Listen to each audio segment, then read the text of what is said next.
Just having a little snooze. Oh.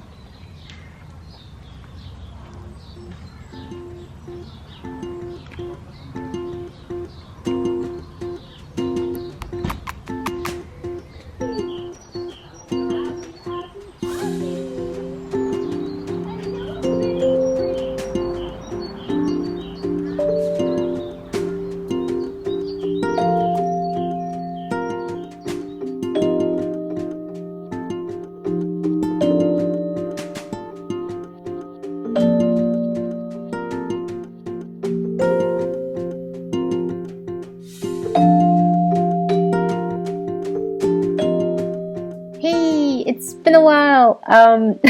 Again, there was no video last month because I have a little bit too much work on my hands right now. I participated in a really cute collaboration with Mini Gallery, and I did some prints, stickers, and a zine.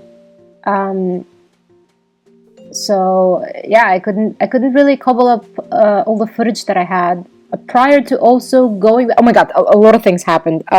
So I went back home at the end of February, so like in the beginning of March, and I'm still here. I've been home ever since, and I don't have a lot of my cute studio stuff that I usually do. I don't have new footage that's exactly of me doing anything creative. I've just been working on this book project. I have about half a month left of it, so I haven't really tackled anything else. I haven't created things for myself, basically. And some of the last things I did was what you're seeing right now, which is me trying to replicate a pair of overalls that I have and really like. So I have this fabric that's, I think, 50% cotton and 50% linen. It's this gorgeous green fabric, and I've had it for maybe like 3 years now. I was so afraid to use it for the longest time, and I thought, okay, let's try something. And since spring was around the corner at that time, I thought I don't really have many clothes that I can wear in this sort of intermediate maybe in this in-between period of time before the summer and winter. So I looked up some videos online. I've done a little bit of replication of garments before. It's not the hardest thing in the world, but there's always like a surprise along the way. And in my case, I couldn't account for some of the seams. So for instance, I don't have a serger. I just have a basic sewing machine, and I couldn't finish off the seams in a way that it wouldn't fray horribly. I'm not a fan of zigzagging raw edges. I simply don't do a very good job at it. So I opt out for the French seam, which is like your raw edges are hidden within it. Or I think I also did a bunch of felted seams where you overlap one of the raw edges over the other and then you seal them shut. So depending on where that was in the project, I tackled those seams that way.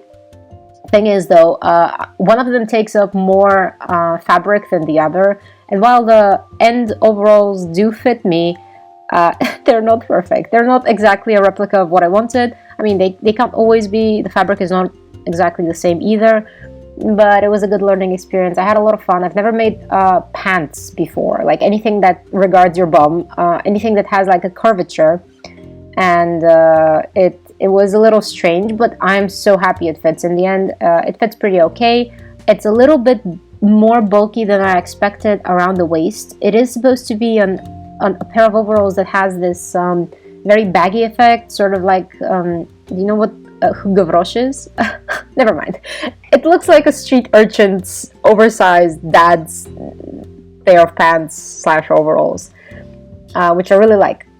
So here you can see me tracing out the leg shape, which I'm not 100% sure, but I believe the front and the back leg are the same.